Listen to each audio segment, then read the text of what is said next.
La muntanyesa no s'ha acabat de sentir còmoda en un camp de dimensions similars al de Nou Barris i el vent ha dificultat el joc. Els barcelonins ho han intentat a pilota aturada sense encert final.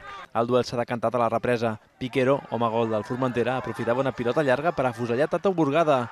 La muntanyesa buscava últimes opcions d'empat i quan més mal fa, al temps afegit, Armando recollia una pilota a l'àrea per fer el 2-0. Per passar de ronda als de Manolo González els caldrà guanyar de 3 gols de diferència diumenge vinent a Nou Barris o forçar la pròrroga amb un 2-0. El nou Sardenya a l'Europa buscava un gol i no encaixar-ne cap, i al final ha complert amb la meitat de l'objectiu. En un partit molt rocós, bastant com es preveia, cap dels dos equips gaudia d'opcions clares d'inici. A la segona part, aproximacions a l'Europa amb pilotes que duien cert perill a l'àrea visitant. I als minuts finals, l'ocasió més clara del partit era per al Socuellamos i es lluïa el porter europeista Rafaleva, que avortava el perill. L'Europa buscarà una victòria o un empat a gols diumenge vinent a la Manxa. L'Europa és un equip molt fiable fora de casa, és un equip que té molt bons resultats fora de casa en camps difícils, és un equip estructurat des de la defensa, un equip